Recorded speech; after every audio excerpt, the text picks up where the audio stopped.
bonsoir, merci d'être là.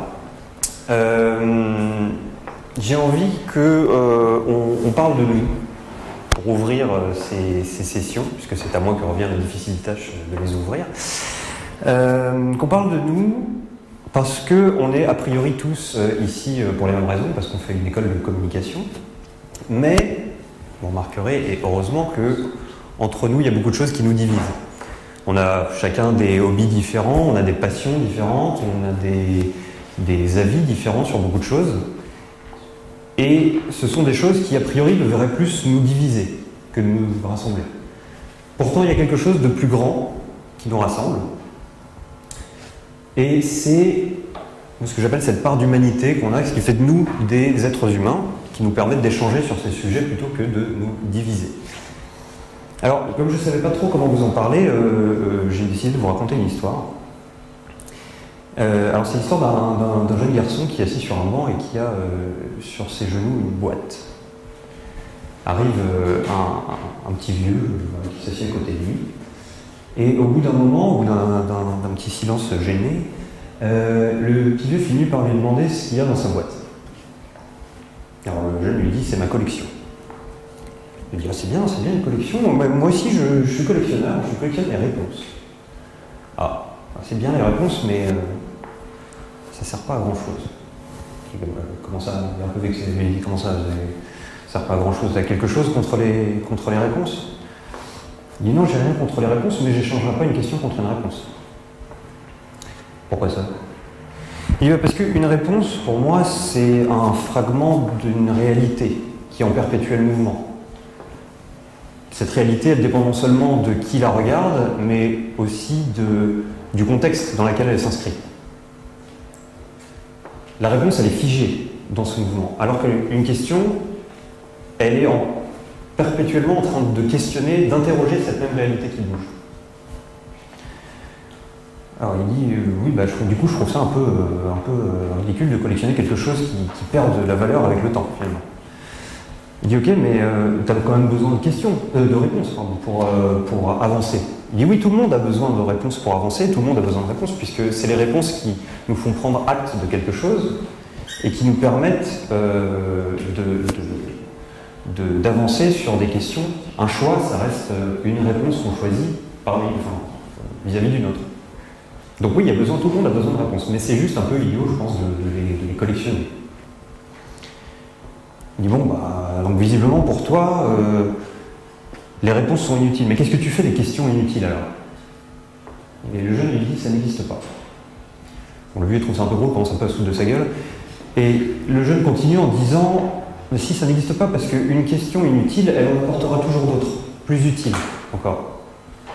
Une réponse inutile, comme elle est figée dans le temps, il n'y a plus qu'à l'acheter. Une fois qu'on a constaté qu'elle était inutile, on ne peut plus faire grand-chose. Une question, est-ce qu'elle peut vraiment être inutile si elle en apporte d'autres derrière? Soit. Okay. Et finalement, au bout d'un moment, le vieux finit par demander mais t'en tires quoi, toi, de ça? Quelle signification tu donnes à toutes ces questions et ces réponses? Il dit j'ai pas vraiment de signification à donner à tout ça. Il n'y a pas grand-chose à en tirer, et peut-être même que le fait qu'il n'y ait pas de signification permet à la question d'en avoir une, de signification. Bon, ça, c'est un peu technique. C'est comme Palo Alto, où il n'est pas possible de ne pas communiquer. Le fait qu'on ne communique pas communique déjà quelque chose. Bon, c'est la même chose. Voilà. En gros, c'est une question qui n'a pas de signification. Enfin, quelle est la signification d'une question qui n'a pas de signification? Voilà. Et c'est dire finalement, détenir toutes les réponses, c'est un peu tuer toute signification.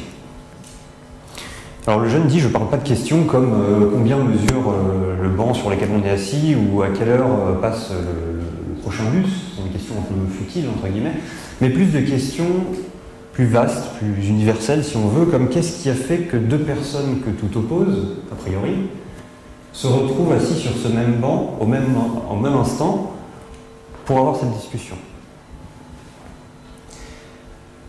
Et c'est une question qui est très belle parce que malgré tous nos efforts pour trouver la réponse, on ne peut pas y accéder à cette réponse.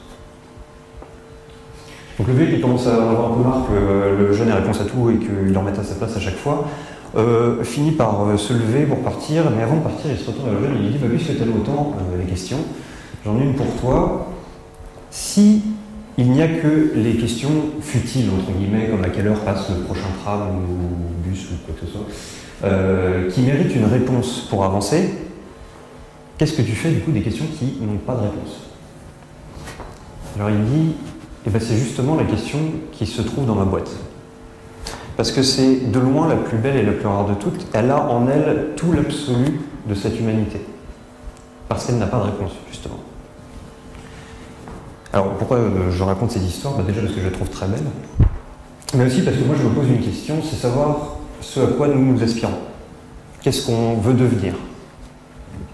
Qu'est-ce qu'on fera plus tard? Quelle trace, quelle marque on va laisser ici? Alors je parlais tout à l'heure de ce qui semblait nous diviser et qui finalement nous unissait dans une espèce d'humanité, on va dire. Et bien cette humanité en fait elle se caractérise, elle se manifeste par le simple fait de se poser des questions. À quoi ça sert? Comment ça marche? Comment on peut rendre les choses plus belles, plus accessibles? Et ces choses qui nous unissent, qui nous lient, pour moi, plutôt que... Enfin, elles naissent dans la question, et plutôt que de mourir dans la réponse, elles s'y accomplissent. Elles s'accomplissent complètement dans la réponse qu'on va y trouver. En fait, je ne conçois pas un monde viable qui réponde à des lois physiques, à des besoins biologiques et à des axiomes qu'on ne connaît pas encore, où une espèce telle que la nôtre ne partagerait pas cette force, cette humanité qui nous permet de nous poser des questions. Mais effectivement, pour la trouver, cette force, il faut d'abord se poser des questions. Par exemple, voilà, à quoi va ressembler le monde de demain, quels atouts on va lui donner, quelle chance on va lui donner. Et ces questions, elles se trouvent en chacun de nous. Ces réponses, pardon, elles se trouvent en chacun de nous. Dans notre part d'humanité, en fait. Et il ne faut pas que les réponses qu'on va apporter vous empêchent de vous poser d'autres questions. Alors, je finirai brièvement en disant, questionnez le monde, questionnez vos réponses, questionnez-vous vous-même, et je suis persuadé que vous ferez de vous quelque chose de plus grand encore que vous pouvez imaginer. Je vous remercie.